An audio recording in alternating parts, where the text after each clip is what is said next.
Hey everybody, I am back again trying to get this camera in the right spot. Turn this. Oop, that does not help y'all see, does it? Not even a little bit.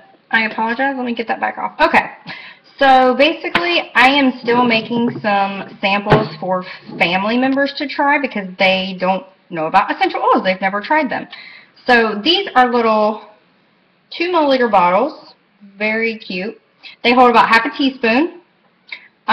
Now, what I'm about to mix is marjoram, and it's in this bottle because whenever I purchase them, I like to put them in these bottles because I have a dropper that I love to use.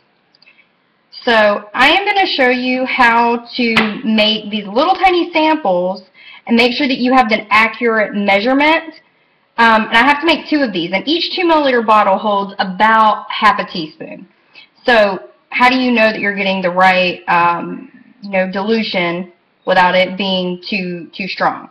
This is what I'm going to do. Since each of these hold about half a teaspoon, and I have 2 of them, and here I'm going to do my 1 teaspoon as you would, any dilution. Most of them are, about average is 2 drops per teaspoon, which would be about 1 drop per half a teaspoon, but I also just find this easier to do.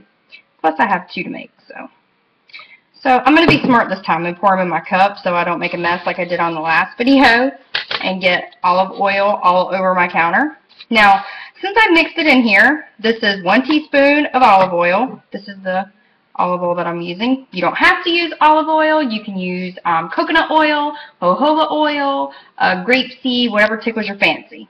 Okay? Alright, so now I'm going to get this out, my marjoram, if you can see that. And I'm just going to do 2 drops. I'm going to get it in here. I'm going to do 1, 2. Now, I know that if you're new to essential oils, you look at those 2 drops and you're like, oh, okay, that's not a lot. That's not going to be enough to do anything.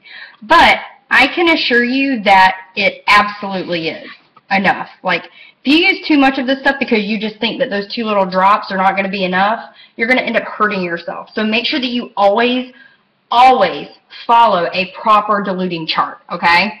Now, I'll be right back. I have to grab my other dropper because this is what I use right here, my spare dropper, to get it in these little tiny ones right here. So I don't pour it because these are way too tiny and I would make an absolute mess. So I'm just going to suck some of that up in there. Put it down in here and scoot that back so y'all can see it. Get some more until you have it filled up to where you want it. And then after that, you always want to make sure that you go ahead and get your bottles. Go ahead and get your bottles labeled so you don't forget, what's in what. And I will show you in a minute the labels that I have. Okay, now I'm just going to show you this one because, as you can see, they take a minute to kind of like fill up with a little dropper. But this is all filled up, waiting for a label. Now, I got these labels at the Dollar Tree. I think I got like 48 or 60 of them maybe. So you can get these at your local Dollar Tree or even at Walmart, if you just want to go grab some at Walmart. Since these bottles are so tiny, yes, they come with the little droppers as well. I'm going to pick this up. I'm going to pop that right on there, just like that. Put my lid on. And I'm going to make sure that, my bottle's cleaned up really good. And then, since these are so tiny, I'm using just 1 that I'm going to cut in half. So you can just do that really quickly, Make sure that you always let them know if it's diluted or not because you don't want them to try to go and, dilute it themselves, especially if they're unfamiliar with essential oils because they may not do it correctly. So make sure that you always let them know, like what you're giving them, if it's diluted and all that fun stuff. Now I'm just going to trim a little off the bottom here. Alright. And I'm just going to, here so you can see. I'm just going to put that on there. And this one, this little 2 milliliter sample is ready to go. And it's just that simple.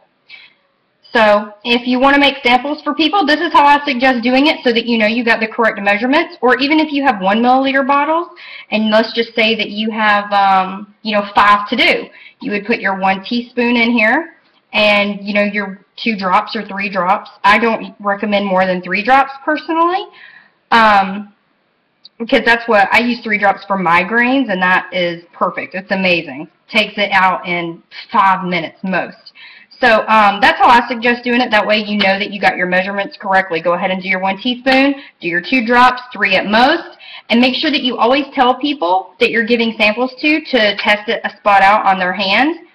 And you know, make sure they don't have any reaction, and make sure that you tell them if they do have a reaction, if they start itching for any reason, grab the oil, not water. Because what you're going to do by rubbing more oil on that spot that's itching is you're going to dilute it more, and it's going to take the itch or the burn out. But if you use water, you know, water just rolls off of oil, so you're not really going to be doing any good. So if anybody has any type of reaction, grab the oil and just lather it on wherever you put the essential oil that you're having a reaction to, okay? I hope that this video has been, you know, beneficial, and, you know, I'll catch y'all next time. Thanks.